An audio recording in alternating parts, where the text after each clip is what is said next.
du discours sur lequel je voudrais quand même m'arrêter. C'est ce concept d'entrepreneuriat rapide. Moi, j'ai de grosses interrogations. Moi, je ne sais pas ce que ça veut dire. J'ai cherché, mais je ne sais pas ce que ça veut dire. Entrepreneuriat rapide, tu ne vois pas ce que c'est qu'un entrepreneuriat rapide. Entrepreneuriat, c'est un processus. Il n'y a pas 50 000 façons de faire de l'entrepreneuriat. Ce qui me semble, ce que je crois avoir compris, c'est qu'on va accélérer le processus pour donner de l'argent rapidement.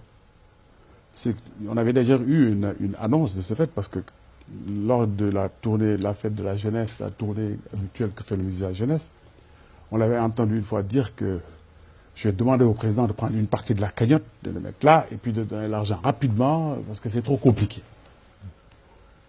C'est quand même un problème, parce que tout le monde n'est pas fait pour être entrepreneur. L'entrepreneuriat obéit à des règles universelles.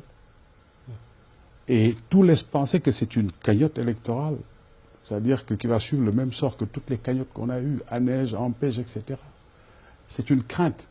Et de ce point de vue... Le directeur de la DER dit récemment que les financements se feront dans la transparence la plus justement, c'est ça que ce ne sera pas à la tête du client. C'est justement ce point.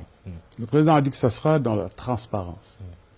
On n'a jamais eu d'informations précises sur les conditions dans lesquelles tous ces fonds sont venus.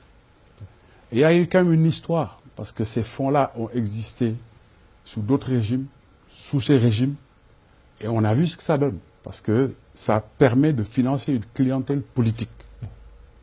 Et ça, c'est un problème. Maintenant, il ne suffit pas de dire que ça va se faire dans la transparence. Quelles sont les conditions de la transparence? Parce qu'il y a des modalités de transparence.